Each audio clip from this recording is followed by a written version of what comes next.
Good evening, salutations, my B&B fans. You got these kids. I say kids even though they are adults. But, compared to Taylor and Brooke and Ridge, they're kids. And they are just constantly meddling in their parents' lives, their romance lives, just nonstop. You got Hope that goes, that wants to sit there and talk to Reg, and it's like, what are you doing? So first she runs into Thomas, and well, they pretty much kind of defended their, they pretty much defend their positions. You got Hope that's like, oh well, I want to sit there and talk to Reg this way, he can give my mom another chance because it wasn't like her and yada yada yada. And then you got Thomas that's like, no, Reg is bad for Brooke is bad for Ridge, and he's a lot happier with my mom now, and I like seeing them happy together, and you know this, that, and the third, and they both kind of look at each other like, we're not. They both. I don't exactly remember who said it first or who said it, but somebody was like, I'm not sitting there. I don't want to sit there and fight with you. I don't want to argue with you. But I'm like, it's kind of too late because literally there's a line drawn in the sand, and Hope is going to sit there and bat for Brooke. Thomas is going to sit there and bat for Taylor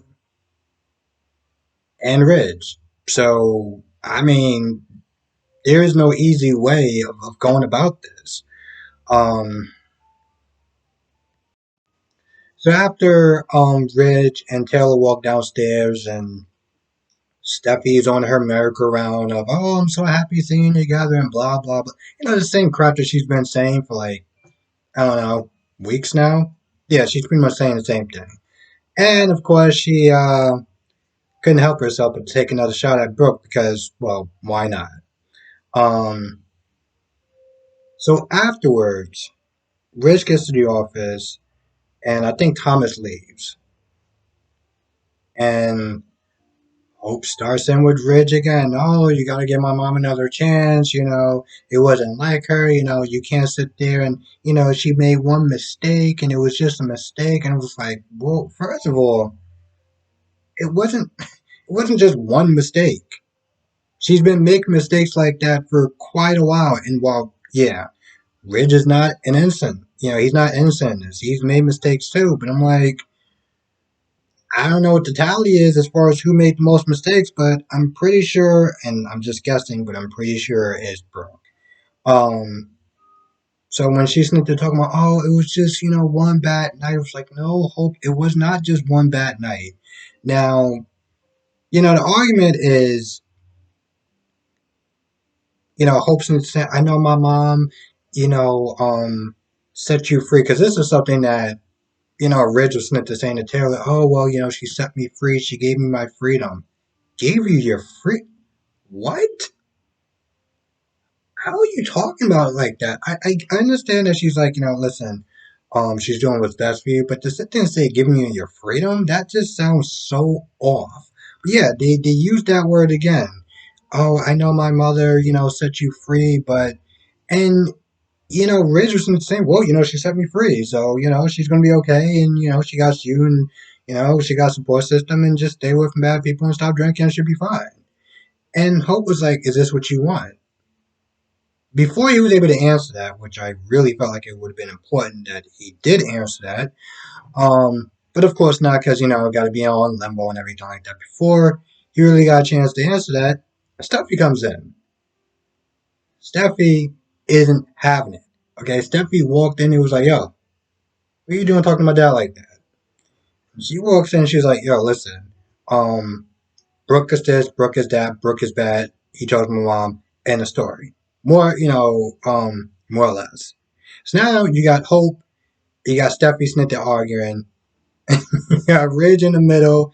And granted, I don't feel bad for Ridge at this point, but I understand the whole.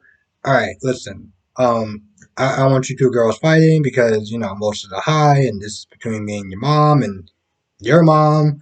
So y'all shouldn't be fighting. Also, you know, kind of a workplace. Probably shouldn't be having this conversation at work. That's probably something else. Just wanna throw that out there. So this whole thing is just crazy. I do love the trucks. Like whenever they, they when they go from one scene to the other scene, and like you see the Forester trucks that actually says like FC, and it's just like you must be doing really well when y'all got actual trucks made with like your brand on it. Um, I mean, I know it's LA, but damn.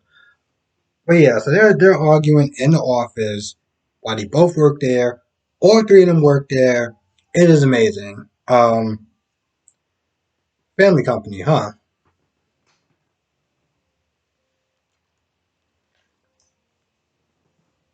Now, Sheila isn't there pushing Deacon to comfort Brooke and to be there for Brooke. And of course, she can't help herself but sit there and also dump on Brooke because, well, why not at this point?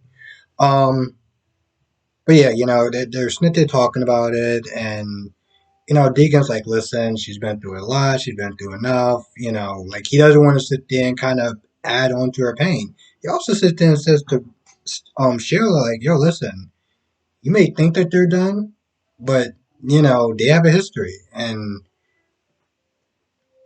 there's a good chance that Rich could sit there and wind up forgiving Brooke, and they can be back together. So why you think they keep trying to push me towards her?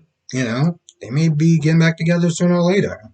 On top of the fact that when Sheila came in there, Sheila grabbed Deacon's ass. There's no other way around it. And I sat there and I'm like, you know, I love how this scene works. It can only work one way, one flow, one gender doing it to another gender. I found that just priceless. Like, there shouldn't be sitting there showing stuff like that at all. But I mean, let's be honest. If we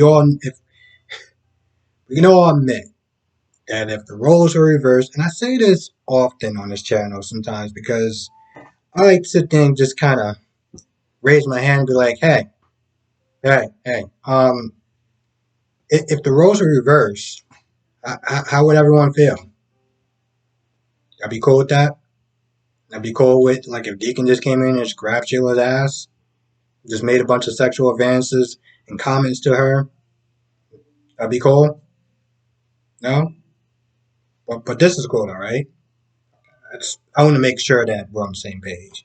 Um, but other than that, it was the usual Sheila nonsense. I got to sit there and say, and I say Sheila nonsense kind of as a joke because to be honest, as far as my list of villains go for each show, I would definitely, let's put it this way, I would always put Sheila higher than Jan Spears from Days.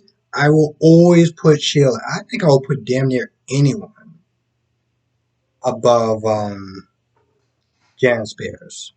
Like, literally anyone. Um, yeah,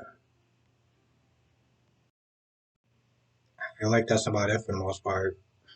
I feel like that's the majority of the important stuff that happens, or at least just my perspective. Um, I always feel like I leave stuff out every now and then. But I think I kind of got everything. So, with that being said, I'm going to go. I want to thank you for watching. Be safe. Let me know what your thoughts are in the comment section below, and I will see you in the next video.